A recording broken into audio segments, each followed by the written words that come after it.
ነበራችሁ? ሐዘናችሁን ላለማሳወቅ ፊት ለፊቴ ሳታለቅሱ ዞራችሁ እያለቀሳችሁ ዘመናችሁን ሁሉ በየቤተክርስቲያኑ የተንከራተታችሁ ላለቀሳችሁ ቤተሰቦቼ እግዚአብሔር ባችሁን ስለቆጠረላችሁ በጣም ደስ ብሎኛል። እንኳን ደስ አላችሁ።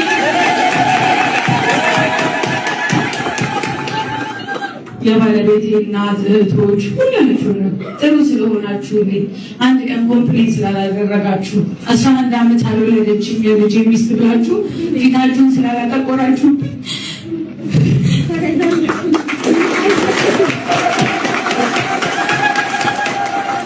ሁላችሁም አመሰግናለሁ። ቃል የለኝም። በዚህ ማክበራችሁን የመጣችሁኝ ሰዎች በጣም እናመሰግናለን። እግዚአብሔር ብድራችሁን ይክፈልላችሁ። ስለኔ ማሰባችሁ ስለኔ ባያችሁ ቁጥር እግዚአብሔርን አመስግኑልኝ። እኔ ለጎዶሎ መልስ እንደሚገኝ ምስክር ነኝ። 11 ዓመት ነው ያልወለድኩት። እግዚአብሔር ግን አልዘገየም፣ አልተሳሳተም። እኔ ነበር የቸኮልኩት። በጣም የሚያምር ቆንጆ ልጅ እግዚአብሔር ሰጠኝ።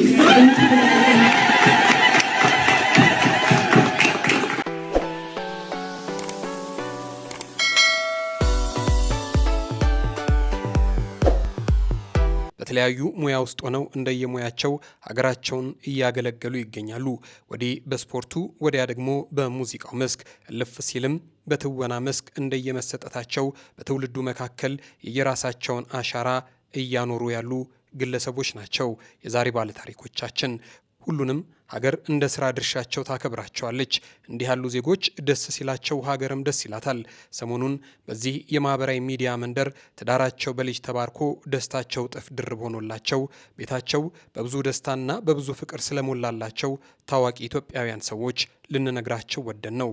አትሌት ገንዘቤ ዲባባ በተለያዩ ውድድሮች ላይ የሀገሯን ሰንደቅ ከፍ በማስደረግ ለሀገሯ ክብርና ኩራት የሆነች ድንቅ ኢትዮጵያዊት ነች። ድምፃዊ ዘቢባ ግርማ ደግሞ ወዲህ በአስገራሚ ዘፈኖቿ ወዲያ ደግሞ በድንቅ የመተወን ብቃቷ ብዙዎች ያውቋታልም ያደንቋታልም። ለዓመታት በቤቶች ተከታታይ ድራማ ድንቅ ብቃቷን በብዙዎች ዘንድ በማሳየት ብዙ አድናቂ ያተረፈችው ተዋናይት ገሊላ ርዕሶምም እንዲሁ በልጅ ትዳራቸው ከተባረከላቸው ቤታቸው ከሞቀላቸውና ዛሬ እርሰ ጉዳያችን ካደረግናቸው ሰዎች መካከል ሶስቱ ናቸው። ሰላም የተወደዳቸውና የተከበራቸው የጊዜ ሚዲያ ቤተሰቦች እንዴት አላችሁ? በያላችሁበት የዓለም ጫፍ በያላችሁበት የሀገር ጥግ ሁሉ ሰላም፣ ፍቅር፣ ጤና ትሆኑ ዘንድ ዘውትራዊ ምኞታችን ነው። ኤልያስ ደግነት ነኝ። የምትከታተሉት ጊዜ ሚዲያን ነው። በዛሬው መሰናዷችን በመግቢያችን እንደነገርናቸው ስለ እነዚህ አንጋፋ እንስቶች ልነግራችሁ ወደን ነው። እስከ ፕሮግራማችን ፍጻሜ ድረስ አብራችሁን ቆዩና መሰናዷችንን ተከታተሉልን። በቆይታችሁም ጊዜ ሚዲያን ሼር፣ ላይክ፣ ሰብስክራይብ፣ ኮሜንት በማድረግ ቤተሰብ ታደርጉን ዘንድ ከወዲሁ በትህትና ጠየቅን። ክበሩልን።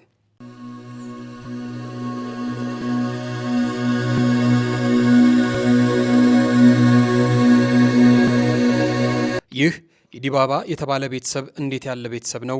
ልጆቹ ምን በልተው ምን ጠጥተው ቢያድጉ ነው ደርሰው እንዲህ እንደ አቦ ሸማኔ እየተነሱ የሚፈተለኩት? ልጆቻቸውን ምን አብልተው ነው አሳድገው ዓለምን እንደዚህ ያስገረሙት ከተባለላቸው የዲባባ ቤተሰብ ነበር የካቲት 8 ቀን 1991 ዓ.ም የተወለደችው ገንዘቤ ዲባባ። ገንዘቤ ዲባባ የኢትዮጵያ መካከለኛና የሩቅ ርቀት ሯጭ ስትሆን የዓለም ሪከርድ ባለቤትም ነች። በ2015 የዓለም ሻምፒዮና ወርቅና በ2016 የሪዮ የዓለም ኦሎምፒክ የብር ሜዳሊያ ባለቤትነቷም ይታወቃል። በ2015 በዓለም ሻምፒዮና ላይም በ1500 ሜትር ወርቅ፣ በ5000 ሜትር ደግሞ የነሐስ ሜዳሊያ አግኝታለች። እንዲሁም በ1500 ሜትር የ2016 የሪዮ ኦሎምፒክ የብር ሜዳሊያ አግኝታ የአገሯንም የወገኗንም ስም እያስጠራች ጎበዝ አትሌት ነች።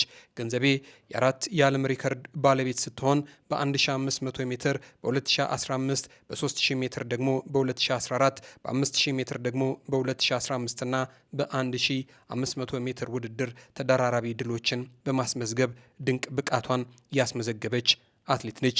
ይህች ጀግና አትሌት በህይወት መስመር ላይ ለጋብቻ በጠየቃትና አብሯት ለመኖር ባሰበ ጊዜ መድረስ ከምትፈልግበት ህልሟ ላትሰናከል መቆየት እንዳለባት ስትነግረው ባለመታከት ለ10 ዓመታት በትዕግስትና በፍቅር ከጠበቃት ባሏ ጋር ድል ባለ ሰርግ መጋባቷ በቤተሰባቸው ውስጥ የፈጠረው ደስታ ልዩ ነበር።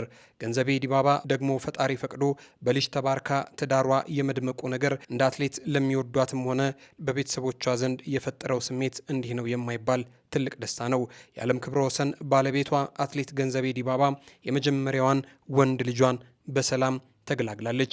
የገንዘቤን እናትነት የሰሙ ወዳጆቿም ታላቋ ኢትዮጵያዊት ሯጭ የዓለም አትሌቲክስ ኮከብና የበርካታ ዓለም ክብረ ወሰኗ ባለቤት የሆነችው አትሌት ገንዘቤ ዲባባ የመጀመሪያ ልጇን በሰላም መገላገሏን ስንሰማ እጅግ ደስ ብሎናል እያሉ ደስታቸውን የገለጡላት ወዳጆቿ ጓደኞቿ ብዙ ናቸው። ለሀገሯ በዓለም በአትሌቲክስ በርካታ ክብርን ላጎናጸፈችው ይህች ጀግና ይህ በዓለም ላይ ካገኘቻቸው ድሎችና ዝናዎች ሁሉ የሚልቅ የህይወቷ ትልቅ ድል መሆኑን ልንገልጽላት እየወደድን እንኳን ደስ አለሽ ልንላት ወደድን።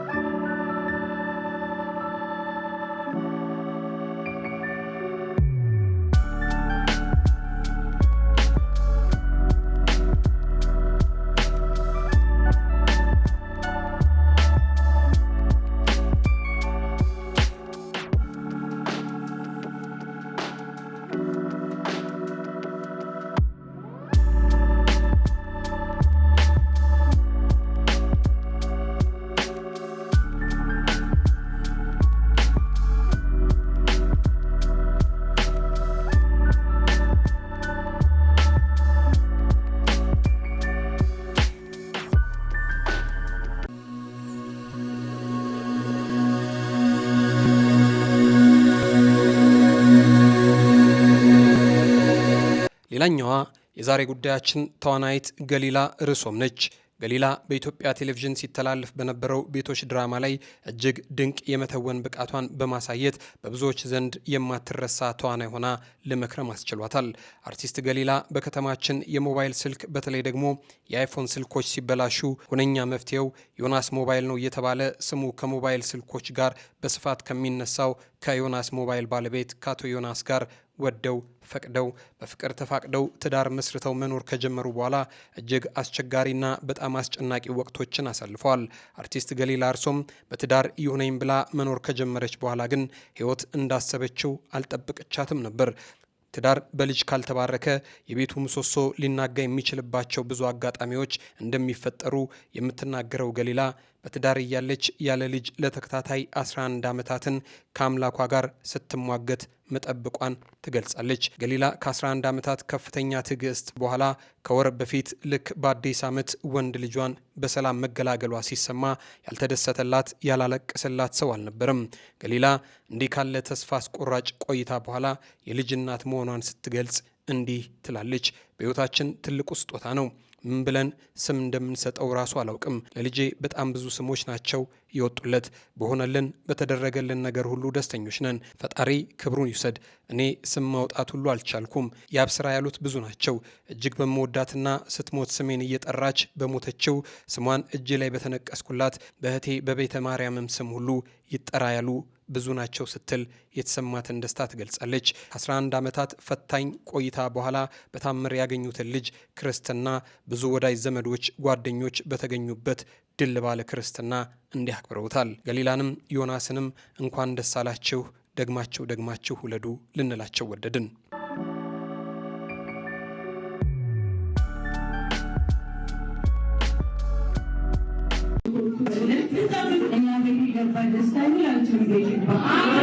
እግዚአብሔር ጎቶላችን በጠቅላላ ይላላችሁ።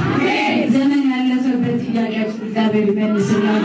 የኔን ጥያቄ የኔን ታሪክ የቀየረ አምላክ የሁላችሁም ታሪክ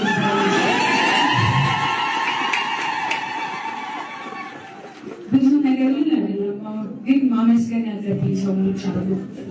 በብዙ ነገር ውስጥ አብረው የነበሩ ሰዎች ከዛ በፊት ግን እኔን እዚህ ጋር ያቆመኝ እኔን እናት ያደረገኝ እኔን ማርያም ትማርሽ ለመባል ያበቃኝ እግዚአብሔር የድንግል ማርያም ልጅ መድኃኒዓለም ክብሩ ሁሉ ይውሰድ።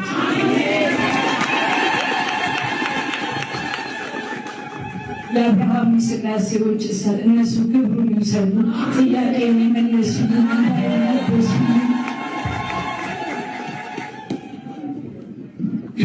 እግዚአብሔር ይመስገን።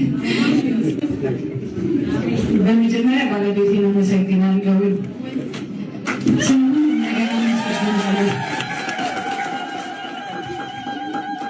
በሰው ሀገር እንደ ሴት ስላረስከኝ፣ ገኔ ስለጠረግ፣ ቆሻሻዬ ስላነሳ፣ ስለ ሁሉም ነገር አመሰግናለሁ።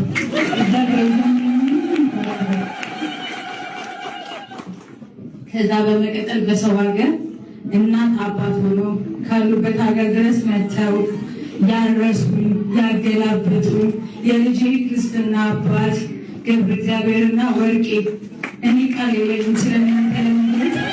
እግዚአብሔር በእውነት ጎዶሏችሁ እግዚአብሔር እንዳላችሁ ለልጆቻችሁ አገኙት ሁሉ ነገር ገብርዬና ወደዚህ ወርቄ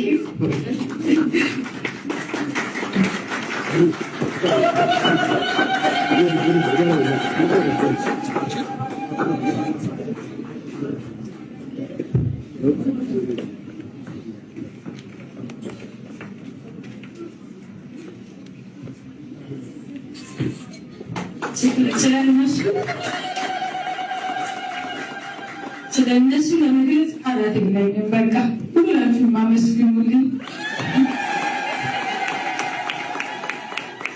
እንደ እናት ሆና ያደረሰችኝ ወርቄ፣ እሱም እንደ አባት ግዴታቸው ቢሆን በጣም አመሰግናለሁ። እግዚአብሔር አይለኝ ነበራችሁ። ሐዘናችሁን ላለማሳወቅ ፊት ለፊቴ ሳታለቅሱ ዞራችሁ እያለቀሳችሁ ዘመናችሁን ሁሉ በየቤተክርስቲያኑ የተንከራተታችሁ ላለቀሳችሁ ቤተሰቦቼ እግዚአብሔር ባችሁን ስለቆጠረላችሁ በጣም ደስ ብሎኛል። እንኳን ደስ አላችሁ።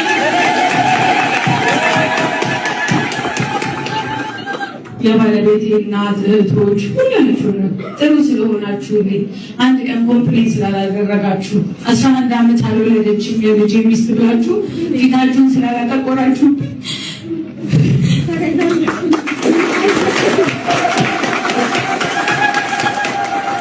ሁላችሁም አመሰግናለሁ። ቃል የለኝም። በዚህ ማክበራችሁን የመጣችሁኝ ሰዎች በጣም እናመሰግናለን። እግዚአብሔር ብድራችሁን ይክፈልላችሁ። ስለ እኔ ማሰባችሁ፣ ስለ እኔ ባያችሁ ቁጥር እግዚአብሔርን አመስግኑልኝ። እኔ ለጎዶሎ መልስ እንደሚገኝ ምስክር ነኝ። 11 ዓመት ነው ያልወለድኩት። እግዚአብሔር ግን አልዘገየም፣ አልተሳሳተም። እኔ ነበር የቸኮልኩት። በጣም የሚያምር ቆንጆ ልጅ እግዚአብሔር ሰጠኝ።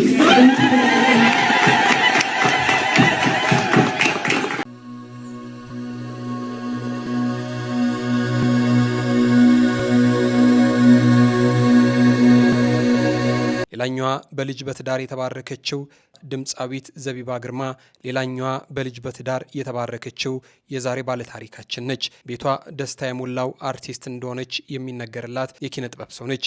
ዘቢባ ግርማ ከአስገራሚ ድምጿ በመለስ የትወና ብቃቷም እጅጉን አስገራሚ ነው። ዘቢባን ትዳር የተለየ ነው ከሚያስብሉት ነገሮች አንዱ የሆነው ዛሬ በልጅ አብሯት ከተባረከው ከባለቤቷ ከኢሳያስ ጋር የተገናኙት በቲክቶክ እንደሆነ የምታወቁ ነገር ነው። እሱ እርሷን ብሎ ለዓመታት የነበረበትን የባህር ማዶ ሕይወት እርግፍ አድርጎ መጥቶ ሕይወቴ ትዳሬ ካላት ከሚስቱ ጋር ለመኖር መወሰኑ ዘቢባን በምን ያህል ልክ እንደሚወዳት ማሳያ ነው የሚሉም አሉ። ይህ በቲክቶክ የተጀመረ ፍቅር ታዲያ እንዲህ እንደ ወረት የትም አልቀረም። ፍሬ አፍርቶ የሚያስቀና ፍቅርና ትዳር ሆኖ አርፎታል። ዘቢባና ኢሳያስ በፍቅር መኖር ከጀመሩ ጀምሮ ታላቋን ኢሳያስ የዘቢባን የመጀመሪያ ልጅ ከአባትም በላይ ሆኖ እያሳደገ ደግሞ ሁለተኛ ልጅ ወልደው አብረው እየኖሩ እንዲህ በመተሳሰብ የሰነበተ ፍቅራቸው ደግሞ ወደ ሌላ ቀጣይ አስደናቂ የፍቅር ታሪክ ሊሸጋገር ደግሞ ሌላ ልጅ መጣው እያለ ይገኛል። ዘቢባም ደርስ መሆኗን እንዲህ በይፋ ማርያም በሰላም ተገላግልሽ በሉኝ ብላ ወደ አደባባይ ብቅ ብላለች። ዘቢባን እንኳን ደስ አለሽ ልንላት ወደድን። ይህ የዘቢባና የኢሳያስ ታሪክ ፍቅር የትና መቼ እንደሚያጠራራና የት እንደሚያገናኝ እንደማይታወቅ ማሳያ ነው።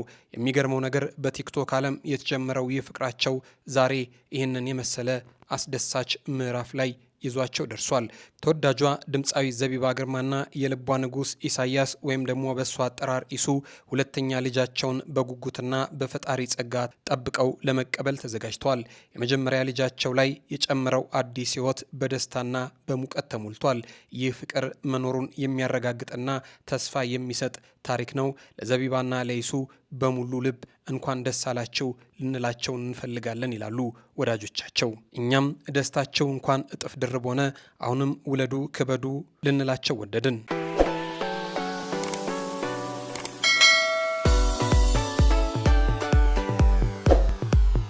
የተወደዳችሁና የተከበራችሁ የጊዜ ሚዲያ ቤተሰቦች አብራችሁን ስለቆያችሁ እጅግ በጣም ከልብ አድርገን እናመሰግናለን። ክበሩልን። ጊዜ ሚዲያን አሁንም ሼር፣ ላይክ፣ ሰብስክራይብ፣ ኮሜንት በማድረግ ቤተሰብ ታደርጉን ዘንድ ከወዲሁ በትህትና ጠየቅን። እናመሰግናለን።